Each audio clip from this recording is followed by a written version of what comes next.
સુરેન્દ્રનગરમાં હાઈકોર્ટના નવા પરિપત્ર સામે વકીલોએ ઉગ્ર વિરોધ નોંધાવ્યો છે। ડિસ્ટ્રિક્ટ કોર્ટ બહાર વકીલોએ સૂત્રોચ્ચાર સાથે વિરોધ પ્રદર્શન કર્યું। હાઈકોર્ટના પરિપત્રમાં હસ્તલિખિત અરજીઓ પર પ્રતિબંધ સાથે A4 સાઇઝના પેપર અને પ્રિન્ટિંગના નિયમો ફરજિયાત કરાયા છે। અરજીઓ અને ફરિયાદો માટે ચોક્કસ ફોન્ટનો ઉપયોગ કરવાનો પણ નિર્દેશ છે। વકીલોનું કહેવું છે કે આ નિયમોથી આર્થિક બોજ વધશે અને ગ્રામ્ય વિસ્તારોમાં ટેકનિકલ સુવિધાના અભાવે મુશ્કેલી સર્જાશે। પરિપત્ર રદ નહીં થાય તો હડતાળની ચીમકી આપવામાં આવી છે। હાઈકોર્ટ દ્વારા જે ફોન્ટ અને પેપર માટેનો જે પરિપત્ર બહાર પાડવામાં આવેલો છે, જેનો ફરજિયાત અમલ કરવા માટેની સૂચના આપવામાં આવેલી છે, જે અંગે સુરેન્દ્રનગર બાર એસોસિએશનના તમામ વકીલ મિત્રો આજરોજ તેનો સખત વિરોધ નોંધાવે છે।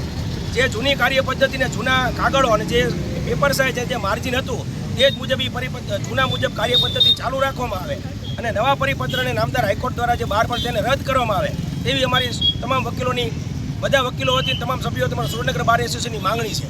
માંગણી નહીં સંતોષાય તો શું કરશો? માંગણી નહીં સંતોષાય તો પછી બહારના તમામ સભ્યોની સાથે મિટિંગ કરીને આગળના પગલાં શું લેવા અને બાર કાઉન્સિલ ગુજરાતની સેન્સ લઈ અને પછી આગળના કાર્યવાહીને પગલાં લેવામાં આવશે।